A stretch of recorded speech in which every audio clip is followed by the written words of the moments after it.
Call to order this board meeting, January 20th, 2026. We rise for the pledge of allegiance. I pledge allegiance to the flag of the United States of America and to the republic for which it stands, one nation, under God, indivisible, with liberty and justice for all.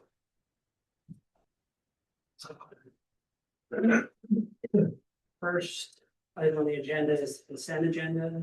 Any board comment? I'll make a motion to approve. Second. Any public comment? All in favor of approving the consent agenda, say aye. Aye. All opposed? Ayes have it. Moving on to board motions, presentations, and resolutions. First one is the EMA member appointment. Yeah, so this was an oversight at your last meeting. We intended to have Lloyd Spring. He's up for reappointment. He's currently serving. He asked to be reappointed. It was the recommendation from the EMA was that he would be reappointed. Just the mistake that it was on the agenda. So we're asking him for reappointment tonight. Okay. Make a motion to recommend the appointment of Lloyd Spring to another term on the municipal authority. Second. Yeah, so it'll be a 5-year term expiring 12/31. 5-year term. Okay. Are there any forward comment? Any public comment? All in favor, please say aye. Aye. All opposed? Ayes have it. Moving on to the auditor appointment, 2024 audit. Yeah, so Clifton Larson Allen had been your auditor. We've told you we've been pressing them and they're slow in response. Pressing them for deadlines, unable to get deadlines, unable for them to meet deadlines. Finally pressed to the point where someone in a position of leadership told us that it's basically a start over and it'll be 60 days before they even get the draft to us. So we went back to Maley to see if Maley could do both audits at the same time. We confirmed that we didn't pay anything to Clifton Larson Allen, so there shouldn't be any duplication of costs. And Maley indicates that they believe they're targeting 120 days for both, and they'll start tomorrow. So Did they bill us anything? no, they didn't bill us anything. So Clifton Larson Allen did not bill us anything. So we should send them a letter saying your service Yeah, is terminated. we've got that all with Maley. We've identified all those steps. Okay. So if you choose to do it, then we'll take care of all those steps. And we've had this conversation with Clifton Larson Allen, so we've told them that, we're gonna be putting this to the board tonight. John, anything to add? If we move forward with Maley for both years, they'll be here the week of February 3rd, and they'll be able to do them concurrently. So it will just be a seamless undertaking. And at least from my point of view, with my relationship or experience with Maley, I'm fully confident they can deliver this in the amount of time that they're saying they will, and do it thoroughly and appropriately. So Staff ranking, it's your fastest route to the right solution. If it costs you more, it's only marginally more because you are paying marginally more for Maley than you are for Clifton Larson Allen. In the end, necessarily. And if we are working toward stopping this, it takes a year to get the audit. I think that's reasonable. It's something that has to be done. Yeah. So we think it's a motion to appoint Maley as the auditor in 24 and 25. That's going to authorize us to sign the engagement letters. And then a little bit of a technical difficulty. You did engage them for 25. They would like a separate engagement letter indicating this. So there will be we'll sign another engagement letter for 25 because it's marginally different for the both. Andy, anything you need on that? Or- Not only is the intent of the motion also to continue with them going forward, unless the board acts otherwise. In other words, then you don't have to appoint each year. Or this year. I don't think so. I think we're just trying to get through the 24 and the 25 already. And next year, we'll, you know, so we have some things. Like we have things teed up. Between now and then, so it won't be we won't get back to you in January about next year's audit, you know, sort of thing. But this is very narrow to completing the 24. And it's normally your practice then, as part of the December or January appointments. You name them then. And they were named in the January. Yeah. So Maley was the named auditor for 2025. 25. Great. It's So just, now we want to name them for 24. Understood. The motion to appoint Maley as auditor for 2024 and 2025. Second. Is there any board comment? Is there any public comment? All in favor of the motion, please say aye. Aye. All opposed? Aye, so. The next item on the agenda is the boards and commission liaison assignments. I did ask all our board members, it seems like everyone was content in the beginning. In here, or anybody expressed a need for that to change. I'm assuming if it becomes an issue, just please let us know, let me know. We'll try to change that around, but it's, we'll just hold the same for now. Moving on to the departmental reports, just manager report, sorry, anyone putting on time. I'll just answer any questions you have on the manager report.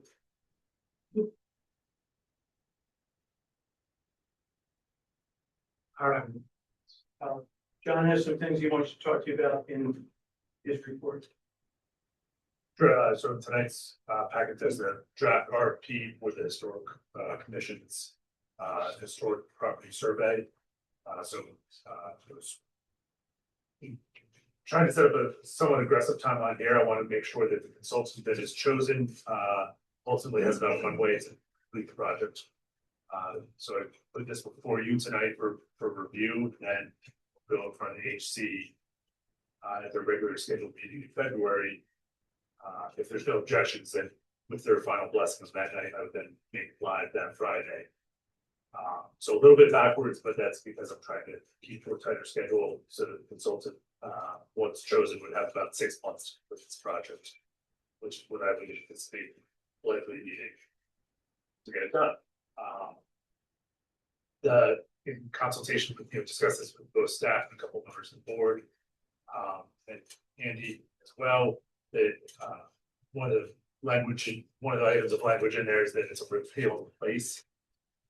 So that comes across strongly, but the idea is that everything that they put together will be used to assist in assessing the properties, but it doesn't mean that all the properties that are currently listed will remain, or that that the information that is in each of the individual property files is complete. So the consultant will be asked to review everything that's existing as well as what can be added. So that when they come back to you with the list of however many properties with supporting documentation in the fall, they'll be repealing all the ones that are currently on the list and replacing it with an updated list of all the properties they have surveyed as the most significant. So I just wanted to call that bit out because I thought that was the part that could be interpreted harshly, isn't meant as a criticism, but it's just meant to deliver the best product for your investment. Section. And they're doing, we had discussed this last time. This is just like, we're doing all at once, right? Like, Yeah. Okay. Yeah, that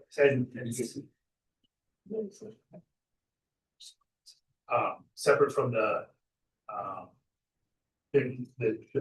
HC had asked about whether or not they should be adding properties now, and obviously my advice to everything is happening in this survey. No other work should be, sort of sidelining at the same time. One motion forward, one professional consultant doing all the work to total. So that was the advice I was going to give, or the instruction is going to give the HCM. Oh, I have two questions. just, We have like a March sixth deadline. Is that enough runway to get proposals, and then how are we communicating with our people to the public? So that people know to apply. it's a pretty, yeah, so I think it's enough time, that one can be moved. If we, what I've been doing is communicating with there's only a few firms that are going to apply for something. Unlike a paving contract where you'll have 20 papers, I don't get more than half a dozen at a time. Yeah, that was my concern. I Yeah. want to make sure we actually get. So It's, so it's. frequently when we put these out, we'll see if I try to get it out onto, we'll send it to PHMC directly so that they put it on their website. That it gets pretty wide dispersal that way. I think if we have 4 good applications, that will be a success. But we can always extend the deadline or re-advertise. I think with aggressive outreach off the bat, we should have enough time. Will it go on Penn Bid? We can ask Joe. I think PennBid does allow you the chance to put things like this on. It's unusual, but we'll ask Joe, and I think I'm open to it, yeah. we'll put it wherever Not it my goes list. sensibly. And if it fits there, we'll do it. If it doesn't fit, we'll. And there's nothing like this in that fine property for the county buying that. Yeah, It's not that I'm aware of. such a unique professional service. Right. You're basing it more on your needs than on buying the widget, which is sort of more standard pen bid or proper bid. I mean, you can, if it's able to go on pen bid, that's not a problem. But it's not really a cooperative purchasing type of situation. I was The other thing that it gives you the advantage, as John said, with the sort of repeal and replace concept is when the time comes and the special consultant that you choose comes up with this final list, it's an opportunity to notify all the property owners who are going to be on that list. We had some questions in the last year. If you have a hybrid where you're adding some but leaving others as is, the people who are as is are largely on the roster as a result of the comprehensive plan, not as the result of a specific historic survey. So it's going to give you, for transparency's sake, the opportunity to notify everybody who's going to be on this new list once it's developed. And then you're not going to have property owners who are surprised that they're on the historic registry, and it gives them a chance to participate as well. And I think staff and I all think that's the cleanest process for both you, for the historical commission, and for the property owners. And the historical commission is okay with the repeal and replace approach. I was spoken with the chair, he was circulating the draft of this in advance of their meeting, so they'll have feedback at that meeting. If there's nothing substantive, then my intent would be to put it out on the street. If there's anything that I feel is super substantive, it would come back to you. But he understood the why that would be the cleanest path forward, and he agreed, so. And you've heard some public input from members of the commission that there is some low confidence in some of the properties on the survey. So we think this is a way to resolve some of the issues that they themselves have had. And we have the authority to do this. We don't have to Yes. set up an appeal process or anything. Well, you have an ordinance process for inclusion and removal. So ultimately, the consultant that you choose will come up with the registry, and then you'll work through the existing process you have in the ordinance. I had 2 other items too, that I would share. One is we got word this afternoon, very late, that you were awarded a $996,000 grant for the sidewalk and crosswalk at Beaumont. So we'll scrub that. And then it would presumably be before you as an action item to accept at your February meeting. And like the other ones, it's all staff work after that. And then big storm coming this weekend. So those storms have cost you as much as 50,000 to even some more. This looks like, it looks like 48 hours of snow. And when that's what the forecast is now, hopefully that'll narrow.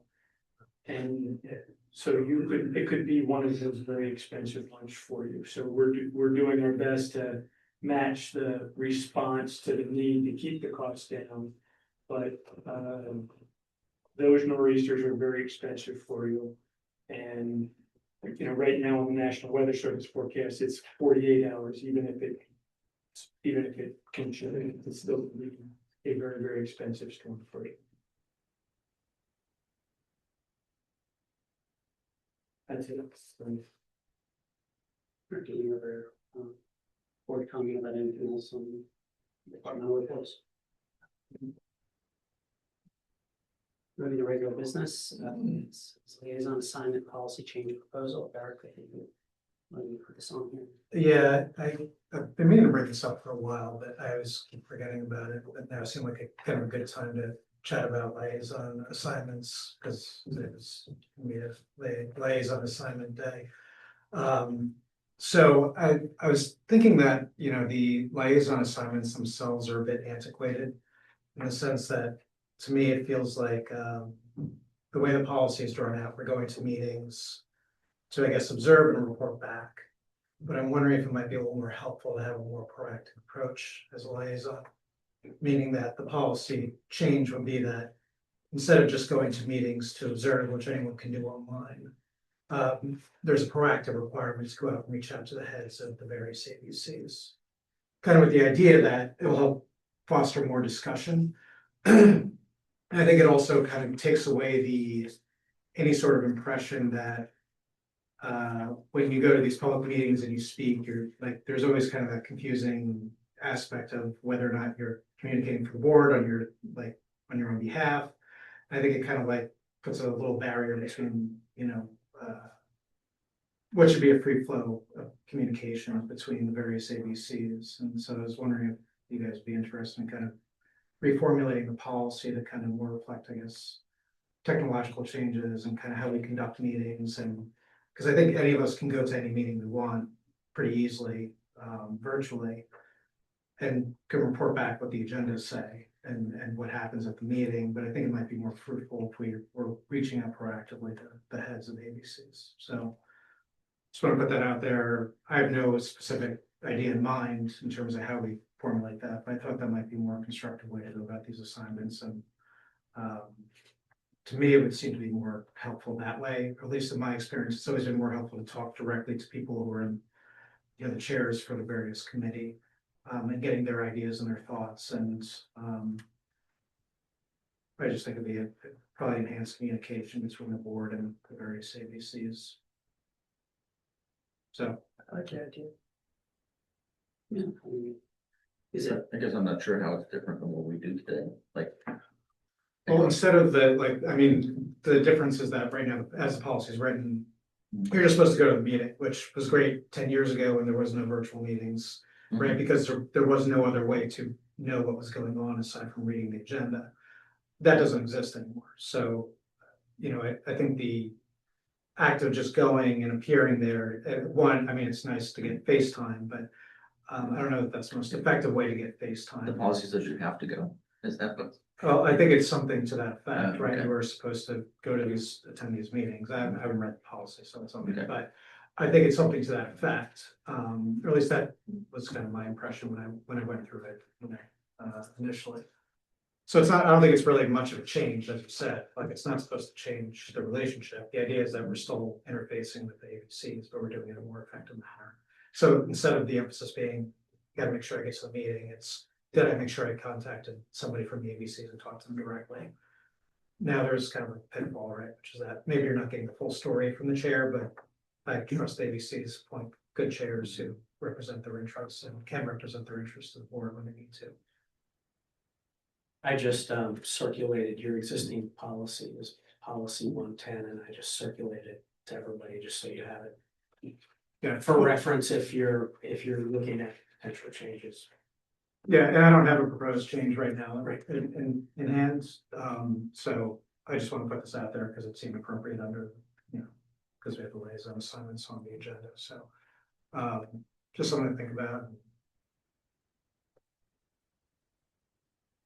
So it also could be something that aids in the fact that like you speak to a chair might tell you what the important aspects that relate directly to the board from the meeting. It's kind of, Yeah, it's only to enhance communication, right? And I always felt when I was going to the meetings, I never wanted to speak up or say something or do something that would imply that the board wants them to do something. Sometimes I would, but when I did that, I always felt like it was somewhat conflicted, or I wasn't just kind of like. I felt hindered in terms of what I could say to them in a public meeting. Because I didn't want to give the impression that I was somehow representing the board's interests or was directing them to do something in one way or the other.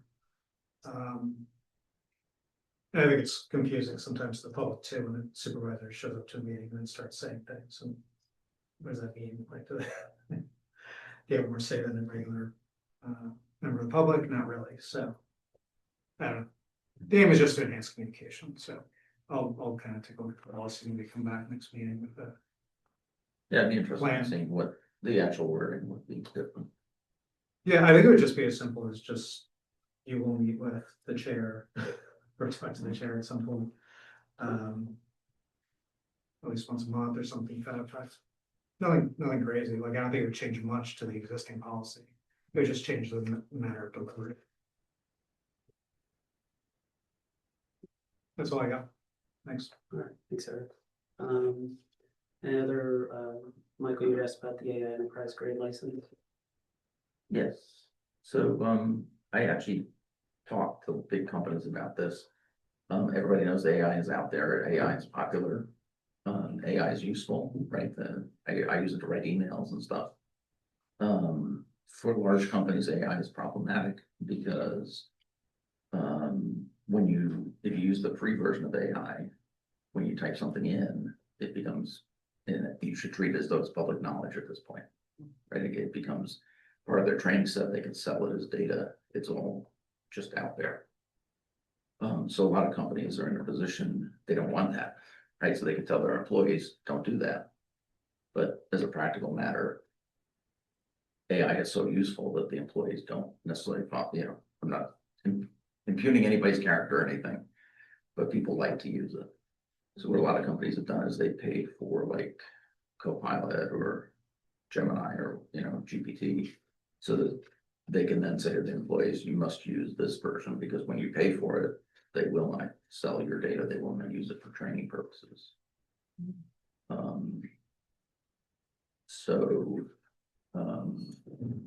I think as companies have that as a risk. I was talking to I'm sure about what's going on, police department. It's only dawned on me, we may have this as a problem in the township. Because again, there are free versions, people can, open up their phone, take a picture of something and ask it to help them. And now all that stuff is out there and we don't want, employee stuff. There's a number of things we don't want to get out without control. So I think as a simple matter, we currently pay Microsoft for Office and stuff. We could add Copilot onto that, so that it would be covered. We could tell the employee you can use. We could do it. I don't know. I think it's $9.99 per person per month. This is right E1 level. I don't know. We're not E1. We're like G7 or something. Get the or and then we could take longer term look, which is the one that actually works for us. But I think I don't think we can put our heads in the sand and say it's something we can ignore. It's the genie is out of the bottle. So the 360, we have 365, right? Or do we have, is that what you use? yes, But Copilot doesn't, you have to pay extra for Copilot. or Because I know our school district has Copilot along, all the teachers have access to Copilot. I didn't know, we don't have any of this information for you, so I think I think the solution at this point, or not the solution, the next step is to hear the issue. And let us, but, so like, I think it's premature to say the solution is blank, because of blah, so. Sounds pretty reasonable, let us noodle on it, let us come back to you with what we think is. What are reasonable alternatives. Well, to Does me, that work? it seems like the first exercise would be to figure out how much Yeah, township staff is actually using AI, if at all. Because there's, I presume, a lot of work that does not use AI. Right, so then the analysis is, well, if we don't really use it, then maybe we can formulate some sort of policy around its use if it does ever come up. So Yeah, I would say that's part of this. Yeah. And. Part of that is, should we be using it? Are there elements of it where it would be useful? So I don't think anybody's had this conversation. I know the police department, you got some things brewing, but on our end, we haven't had it. So it's, it's really going back to inception. About deciding what the use is, deciding what the risk is, deciding where we are on the continuum, and identifying prospective alternatives. indeed, work. Oh, sure. Okay, great. But again, I work on a lot of risk things. I am very concerned about the risk of this. So I'm probably, I may overstate the risk. You're not, there's barriers. And from a legal perspective, there's a host of risks, and I'm sure Andy could share some of the decisions he's read. The people using AI on top of AI after being told not to use AI, and then AI hallucinates and creates things out of thin air. So it's a big problem from that respect, and also the respect of these companies taking everyone's data and then doing whatever they want with it. So we nice to have some reflection and stuff. I agree on that. I just imagine somebody takes a document that we're redacting and says, should we redact this document? And they ask AI, and AI says, yes, you should redact all this stuff. And we do, but now all that stuff is out in AI and available to anybody. Yeah. It can have weird repercussions. I think it's important to look into. So we, in advance of this, we did reach out to our onboarding, so we are switching our IT providers on Monday, so. We reached out to our new provider, and we'll bring back some information at the next meeting. Great.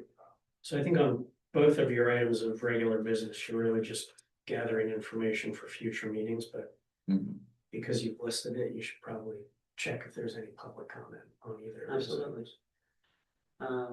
Great. Is there any public comment on both the liaison assignment policy change proposal or the AI enterprise grade license?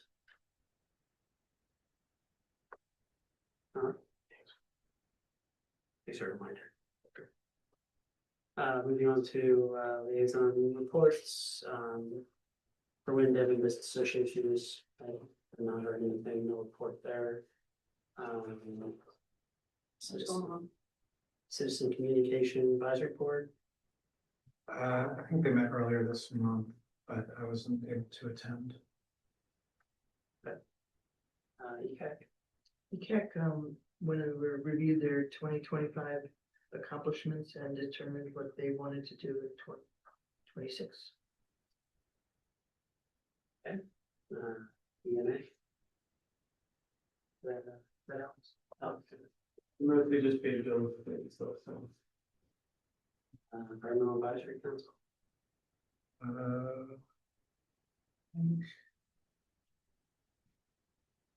They meet tomorrow. Finance Worker. We're meeting tomorrow. I think. Yes. Yeah. That's correct. Fire EMS Task Force. We're meeting tomorrow. Hey, we should probably change that, right? That's- Well, yeah, you got, so, we don't have to do that now, but we gotta figure that one out for one. Some of the people are on both and they're meeting an hour and a half. Okay. apart. yeah. No, what I meant was the fire and EMS. It's no longer the fire and EMS work task force, right? It's the committee, something committee. FD committee. Minority. John, you have HC. Who was there? Or was it just about I couldn't attend the UC meetings, I just know. It was mostly discussing there was one application, for, minor alteration, and then there's, mostly discussing the. Great. And American too. Okay. The library board meets next week. So their meeting is coming up. Parks and Rec, Tomorrow. Maybe tomorrow. pension work group, Did meet. Yeah, did meet, yeah, did meet 2 days ago, reviewed the third quarter. And then they have a strategy change that their group will review in February. It'll come back to you with the recommendations. My perspective at this point seems perfunctory and straightforward, but it'll come back to you for the full range of formality at your February meeting. Marginally changing the investment distribution. planning commission. A real short meeting, only dealt with that one property on Figuurtown Road that they're finally gonna do something about, that one that broke down. Oh, right. Police work group, We met on the 13th. We have the motorcycle. It's in but we stopped the officers stopped to go through training and everything. It'll be a while before they use those. We're buying an EV, right? One EV. Nice. And there's some other vehicle stuff, but we'll wait until that's all settled. County is getting new digital radios, so listen into the police, and eventually you won't be able to anymore. And that's it. Oh, Anna's back. Right, she's back now. How is that? Anna. Anna. Oh, Hannah's, yeah. Anna, I'm sorry. Yep. Yes. all right, public works work group, Yes, we met. I don't have the information with me. We got a new employee. I met him on Friday. Nice guy. Anything else that we talked about? Sort of updated the parks, updated the routine stuff that you're seeing in Joe's report. and smack, is that else? Yes. That had some interesting stuff, right, Michael, you were there. Yes, I was there, So, it was the MS4 project, prospective MS4 project, so, seems like an unpopular way to satisfy a permit requirement, an unpopular, expensive way to satisfy a permit requirement. And it doesn't sound like it got terribly much support from the SMAC. No. So, we'll have to figure something out. Moving on to public comment, Stacy. I'm here. Well, let me give you a Easttown 250 update. We have ordered a 6-foot by 12-foot Declaration of Independence. There is a thing called Dare to Declare, where people are reading the Declaration of Independence within their communities. We have written a Gen Z version, and we're working with the school board to see if we can get students to, as they're reading sections of the Declaration, then read it in a Gen Z version. It's actually pretty funny. And quite honestly, we did try AI to say, please, write the Declaration of Independence in Gen Z. And shockingly, it didn't understand the language of the Declaration accurately in a lot of situations. So you do have to check it. Anyway. So we have that. We have a second Eagle Scout that is interested in doing the historic walking tour post. So we will be able to complete that project in spring. And there will be, I think, 20 or 22 locations within the village that you can walk to. And you can look on your phone and you'll be able to find out information about that location, site, whatever happened there, significant family or person. So that's kind of exciting too. And hopefully, they're very, basic posts, but we're hoping that at some point the Historic Society could maybe fund, or we can have a combination of groups fund something more permanent that would be through our community and do that. We're working with the Berwyn-Devon Business Association to work on a pub crawl that might be a beard win or beer win, and kind of come as your favorite, 1776 character with a beard or costume, and we're kind of getting details. So Tracy and I have been working on that. And then we're, we're working on murals this year as well. So in combination with what the murals have done, and I did just print you off a little information. You can take a look. These were the murals that, if you haven't driven by and seen all of them, they're pretty phenomenal. We're really pleased that everybody, we got very interesting comments. I felt like we had a really broad variety of artists and styles of art. And so we have selected 5 more locations, one of which we would love to do as a partnership with the township, is the building at the end of Potter Avenue that Chuck and the garage and all the storage is there. I don't know what you guys call it. The workshop. So there is a beautiful wall that's on the end of that, that's about 9 feet tall by about 20 feet long. The cost of that for what the pricing has been for muraling would be about $12,000. And we were hoping that this could be something that could be related to history, could be related to Easttown Township. It could include people or locations. It could have images that are township related, and it would be on that building. We've talked a little bit about, do we, what do we want to pick? And so we put together a Pinterest board of different styles and ideas. There's ones that look like giant stamps, and then they have an image on each stamp, and it's kind of a collage of things. There's all types of things that look kind of like a historic postcard that could have something that could say Easttown on it. But our thought is this is something, and murals, one of the fun things about them is finding them in unexpected locations. So the fact that it's not on Lancaster Avenue, that it is around the corner, that it's a township building, that we can look, kind of like market that and kind of, create a little excitement about that as one of the Easttown 250 things. I mean, here's the thing, the challenge with Easttown 250, that is, we did not have the Revolutionary War happen. We didn't have any major battles in Easttown Township. We didn't even have people march through Easttown Township, but we were kind of on the sidelines supporting everything.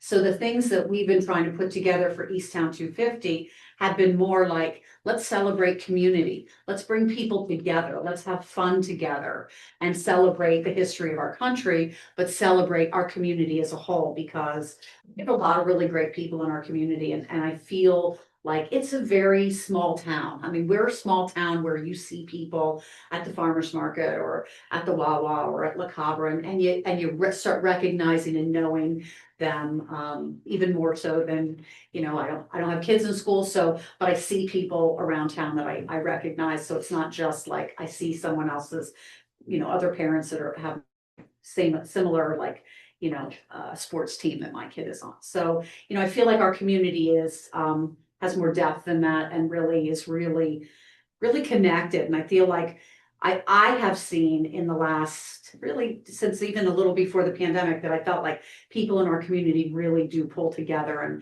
And so we would love to do a mural on that building.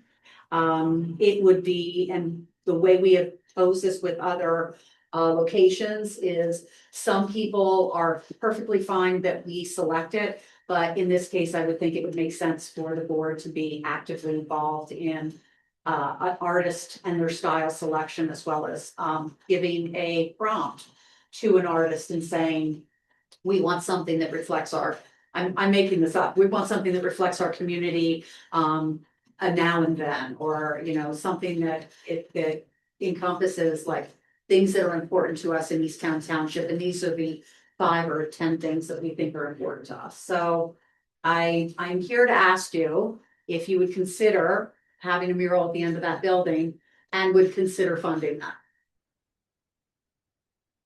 Do you want to pull it up? Are you bring it back? We have Okay. oh, okay. all power Is it color. the, public, Oh, yeah, big garage? yep, 892, Sorry. Yeah. powder maple. So if you turn in Trinity House on Leopard Road and it goes on that angle, you'll see tasty tables on the right. And then, on the left, the first stop sign, Anna from the Historic Commission was on the right. At that stop sign, you take a left and you start to go up into that little neighborhood. You don't have a bird, oh, will it give you a view? Oh, you want me to go to the, I was thinking a view would be good, so you can see kind of the, yeah, a Google Earth. Maybe Chuck will be outside. Well, you know what's really funny is clearly you guys closed up a window in it, because if you're at one end of the building, I mean, literally you're in front of the building. And if you're here, there's 3 windows across, and if you're here, there's just one. So, okay, so Trinity House is on the top part of this, and Maple Avenue is here, and the East Town Garage is right there. So if you point your man down there and just point back. You're right there, hanging. So that wall to the right of the windows, and you'll see there is a line kind of where your roof line is, or your ceiling line is. It would be that squared area. That's averages about 9 feet by about 20 feet. How much will that cost? It's about $12,000 to $13,000. So we're gonna see it. Yeah, actually, you know, what's interesting is, a couple of my girlfriends and I went to Austin, Texas, and we had and listen, Philadelphia is the mural capital of the world. There's literally murals everywhere. But in Austin, we found this article and it said, here are the top 10 murals you want to go see in Austin. In the bike ride, we went to see 10 murals. We saw 73 murals, and they were everywhere. They were on buildings like this, tucked around a corner. They were on the back. One of the other exciting things that we're talking about with murals is actually talking to the school board about working with their artist students that are interested and creating a gallery that's a rotating gallery that would be like a 4x8 sheet of plywood. It would be attached to a giant chain link fence, like at the end of Johnson Park. And then you would have students come in that could do a mural. We have mural artists that are willing to mentor students that are interested and help them plan it and like answer questions and be there and available and give them like a little tutorial. And then the students would have the opportunity to paint their mural on this 4x8 plywood. And it would be this great, you know, exhibit along like Johnson Park. As you're going into Johnson Park, the fence on the left, I think, is owned by the school board, I think. And they would just post them there through the summer. And at the end of the summer, we'd take them down and you could rotate it through to new students that want to do murals. We've also been talking to Jenkins Arboretum about having a similar situation through their gardens in 27 and have a display for 1 to 3 months. So people are excited about it. I have a meeting next week with Radnor Township to talk about murals in their township, and for different townships set up an art commission. They have talked to us about doing murals as well in different townships. So we're just kind of feeling out and what's there. We are about 90% finalized in a 501c3. So we'll be a nonprofit, so we could receive donations and grants.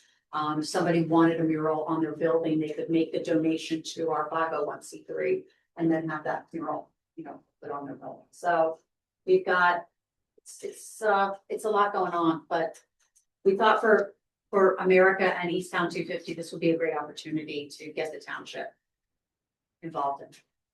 Can we okay the step to develop one and then look at it and say, yes, that's great, or no? Yeah, so the process is really interesting. You would say, okay, here's a picture of it. It is 9 by 20. And then we typically power wash and prep the wall for them. And then we give them prompts. So for example. Wait, that's not what I'm saying. Oh, sorry. What I'm saying is, if I was gonna okay it, I would want to see a picture of. So I'm getting to that. Well, you got the power washing. I'm way before power washing. I'm saying I would see So a hold picture on, like this. so I understand. So we put together a prompt and we say, here's the building, this is what it is. We give them all the instructions. We are power washing the building, like we're giving them how the wall will be presented to them. And then we give them prompts. So for example, the Berwyn, the cool Berwyn one that's by Phil's Pizza that says Berwyn and it really looks like a postcard and it's on there somewhere. We specifically gave a prompt and said, we want this to look like a vintage postcard. We want it to have, you know, we want different things that represent our community. And this kid came up with it and he gave us a very basic but a good sketch that we could visualize what it was gonna be. Some of the other artists we had that gave us a sketch, we had to like send them back to the drawing board. It wasn't what the property owner was thinking. So there is a lot of back and forth with that in developing a design. You're probably not gonna see like a very finished design. It's gonna be a sketchy design, but you can usually ascertain what the style and what you can see the portfolio that these people have and if you like their style is really what we're going for. But yes, the answer is you would be able to see a pretty good sketch of what they're doing and ask questions. Is this the only location you considered? Seems a It's little. owned by Easttown Township. I mean, I have 5 other locations in the township that have nothing, but I figured since it's your building, Seems a little off the main. it honestly does not matter. You would be shocked at where murals end up. And we are, you know, we're not running out of locations. There's tons of locations, but a lot of them are on the sides of buildings or around the back. Or like I said, if we do this other mural presentation, it's down by Johnson Park. So, you know, it's kind of off the beaten path and you have to go, sometimes you have to go look for them. The other thing we have is we have put mainline murals on Izzy Travel. Izzy Travel is a travel app that you put in and you can find places all over the world. So our mural, mural locations are also all over Easttown Township where they are now. I mean, obviously we started in Easttown Township because we're in Easttown Township and it was easier to convince ourselves to have a mural on a building versus talking other people into it, although we did talk other people into having murals on their building the first year.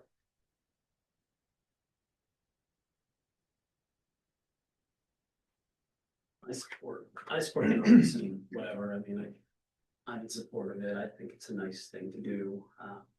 It is a little bit off the beaten track, but it's, a lot of them are, like you said, we kind of walk around and we see it and you're like, whoa, where'd that come from? So for me, it's something I think it would be neat, but as like Michael said, I would want like full control over. Yeah, it's our building. What we want to see. You would have full control over the design and that's what I would need from the board is you'd have to think about what the prompts are that you're going to tell an artist. So it helps with the design aspect and we can help you with that. Let me get down to brass tacks. We're not paying anything until we see that it's good. Is the way I'm thinking of it, right? So the answer is there is a point where you have to take a leap of faith. No. I'm just telling you that is how it works. You can expect to get a mood board and a basic drawing of it, but you're probably not going to get what looks like a mini finished piece. You're gonna have to there, and we rolled with that on all of our artists, and we felt I get that. I felt like we got a very good result, really with every single one of them. So, Are you suggesting the board would want to see a sketch and a proposal before you committed to the project and the dollars? Is that? That's where I'm good. I mean, saying you would have a sketch, you would definitely get a sketch. I'm just saying it's not going to be like a finished, detailed piece of art you could put in a frame and paint, like put on the wall. But you would definitely have input on that. If there are things that happened, if there are elements in it that weren't included or you want to include, or you want to change things, you have input and say, and that was part of the process with the artists that we had on the first round, so.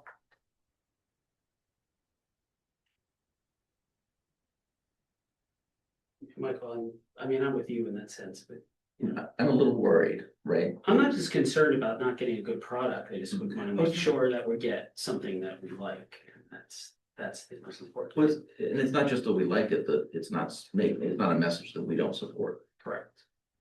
But again, that's where you're prompting for an artist to tell them what you're looking for. That's where you need to put some thought into that and think about like, what is the message you want to send? Probably very expensive to paint a mural, probably dirt cheap to unpaint a mural. Right, probably. Yeah, it's pretty much. So, very- but I would imagine that, it's everybody's best interest to make sure, I can't imagine a scenario where the wrong message gets put on the board over your objection, right? That's Absolutely not not, happening, yeah. absolutely not.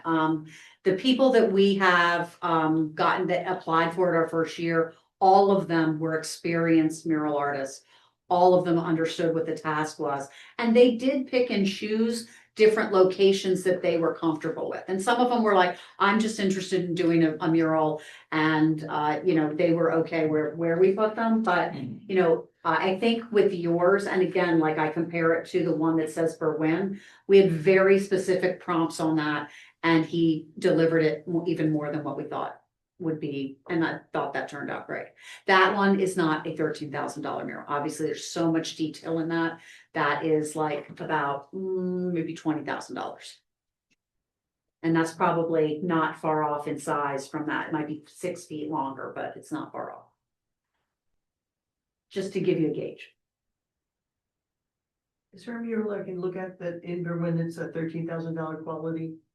It's not a quality thing. That kind of detail. Most of it is based on square footage, and then the price goes into it from there. But like if you look at the one that's across from the Devon Horse Show, there's a lot of detail in that, and that was done with spray cans. The horse, the giant colorful horse, and he was done in 3 days. Whereas the guy who did the Berwyn mural, the Berwyn vintage postcard, probably took him about a little over 2 months to do that. Phil's was not cooperative, and we ended up, everything that could go wrong did. We had killer bees in the bushes that were right underneath them. We had you couldn't make up, and every day you would go out to paint something that would be raining, and then Phil didn't want to paint on Fridays. What's that? What is the material of the building? Is it Uh, stucco? This one's stucco. It's got a stucco finish. It's actually a lovely finish for a mural. It's really a great smooth surface, and it's obviously well maintained. So it's a nice location. It's a nice canvas for doing something there if you'd like to. This is tied to America 250 or just? Well, my thought is that it could be tied to America 250. It could be tied to just East Town, and the selling point is that, and I'm saying selling point, not really to you, it's the selling point is to the community, is we're doing this because one, we've got this mural group that's happening, but also, we've got this celebration in our community for the country and for our community, so. Yeah, that's what it would have to be tied into. And yeah. My only reservation is kind of location, and we can all think about where we would want a mural, but there's gonna be, 10,000 opinions about where the mural should be that I'm worried about, because one, murals are very subjective to begin with, whether you like it or not. I personally like mural, I think murals around the township are great, but we don't have you propose a location, which I appreciate.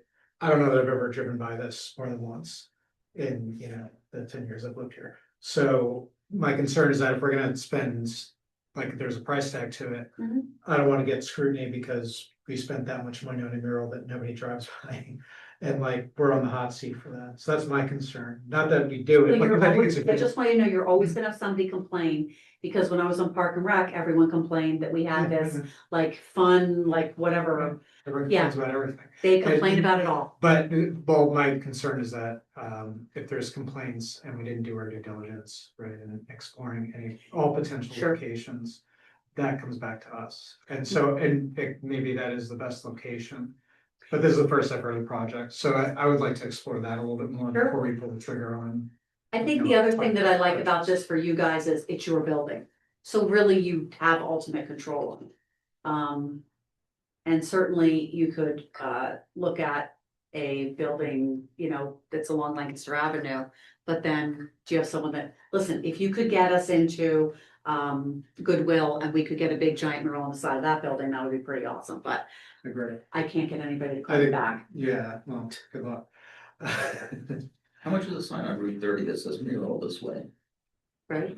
But you don't, but let me tell you something, it's actually not something that's not how it happens. People will go and look for that. Well, no, well, I think, because I've seen the murals go up and I think they're great and they're wonderful, but it's getting that right location. I like, I mean, I do think that there are people who, like you said, would love to go out and, you know, find the murals and see where there are. But I don't know, I just feel like I'd like to, if we're gonna spend the money on a mural, I'd like it to be more visible to the I've public. never in 30 years driven by that building. Right, that's what I have, it's just like, I'm trying to buy it now. And like, I used to drive maybe by it, going from the other direction. not often, but every once in a while. I never actually noticed it. Like, the first time I went there, because it's a township building, I was like, Sure. wait, I didn't realize this was here. Yeah. So it's a very nondescript building. It would make it noticeable. I mean, it would. It would be very descriptive. Yeah. Questions whether people will drive by and appreciate it. That's my concern. You know, it's not budgeted, so you can always find $12,000, but we have to address that at some point. That's something we could think about. I mean, the other option is that we look at, so another location that we're talking about is on Waterloo Avenue. And it's a building that we own, and I'd be fine doing a collaborative item on it, but the one thing we talked about is potentially doing something that would highlight like the Berwyn fight and something about African-American history in Easttown Township on the back of the building. And I say back, it's not. It's the south end of the building. I don't know if you want to go out on this one in 15 Waterloo. It's the one by the church, right? It's down the street from Trinity.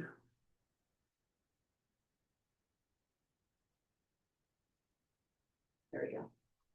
We just do it on separate Waterloo property. Avenue, Separate. Yeah, Avenue.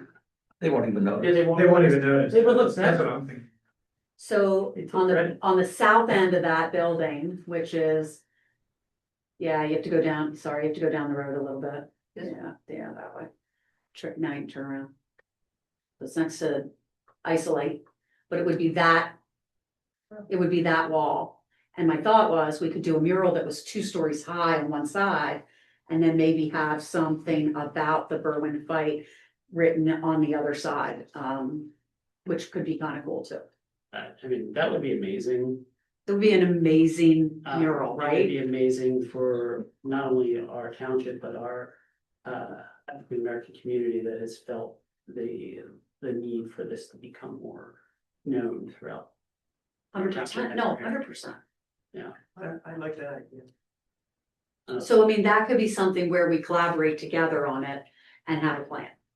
And I'm okay with that too. I would absolutely be in favor of I will, oh, Sean, I did want to tell you too, for the Robinson Welborn Lodge that's across the street. that. They were concerned about that awning that's covering, it says Robinson Welborn. We did get a picture of it. We have this beautiful plaque that we're gonna put on the side of the building That's wonderful. so that it tells the history of the lodge. That's So, wonderful. There's That'll be a nice thing too. yeah, we need to let the school district know that. So they can let everyone know that's great. I'll send you a picture of it. Well, I'll take a picture. Yeah, that's. But I mean, that's one that's we're considering, and I think that could be a really neat possibility. Great. Guess we can't do it. The library doesn't have any nice walls.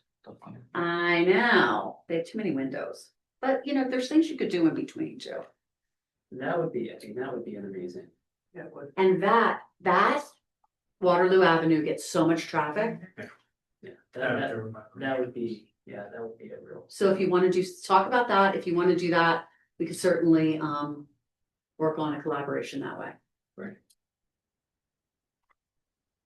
Alright, and Stacey, also just with the, going back to the Berwyn-Devon Business Association, I saw you kind of make a little bit of a smile there, like, I have not heard any contact.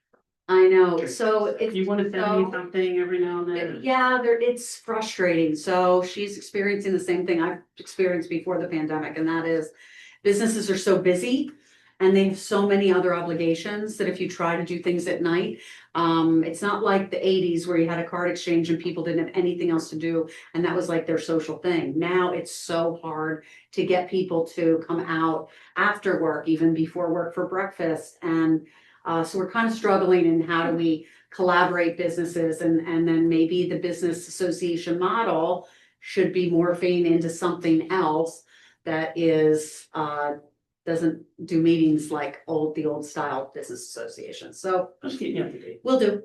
appreciate it, thanks Yeah. for coming out and Yeah. sharing that with us. I want to comment about. Yeah. America 250. I would like us, if we're gonna do anything about America 250, I know we've talked about it, right? I would love for us to engage in Native American involvement in America 250 and stuff. I've looked it up. There's at the national level, at the state level, and at the county level, there's a lot around that. And if we're gonna do anything, that would be my interest. If you have more guidance than that, that would be something that's local, absolutely, we can include and incorporate any of that in what you'd like. That'd be great. Thank you, Sean. Just here to give some updates on the library. As we closed out the year, Amber asked me to share that we had 414 people a day visit the library in 2025, which is an increase of 5% over the whole year. Wow. But the key is we are starting our needs assessment, and our consultant called MSR Design is going to hold 3 sessions on February the 11th for the community to drop in to offer input. We will be advertising it, but we won't meet again before I have an opportunity to tell you. And as you know, there are key stakeholders that are invited the night before for a more in-depth dive and conversation. But the whole public is going to be invited for 1 of 3 sessions on February 11th at the library. So they're trying to, that's one of the outreaches in terms of getting input. So that's one of the pieces. I just thought I'd share that. No, thank you. Thank you. Any other public comment?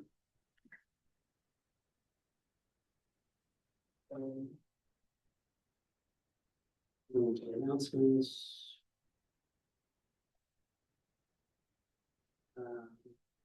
Following meetings are scheduled. You know that this is listed on our website. We have committee meetings, 21st for Parks and Rec, 28th for the library, this February 2nd for Citizens Advisory, Communication Advisory Committee, 3rd for the Planning Commission, 9th for ECAC, the 10th for both SMAC and the EMA, 12th for the Historic Commission, and the 17th will be our Board of Supervisors meeting. And then anything with a plug recycling event is coming maybe Saturday, depending on weather permitting, I guess. This Yeah. Saturday? I think the weather's gonna cooperate for Saturday, For the day, so yeah. we'll find out if they cancel it, yeah. Yeah, so Saturday 24th, 9 a.m. to 12 p.m. at Wilson Farm Park. You are required to register, and township website has more information. Are we doing anything? Yeah, I have one item I'd like to share with you, should be real Okay, fast. so following the meeting, there'll be an executive session to discuss personnel. Yes, Okay, great. Thanks, meeting. Motion to adjourn. Motion to adjourn. Nancy, thanks for coming out. Betsy, thanks for coming.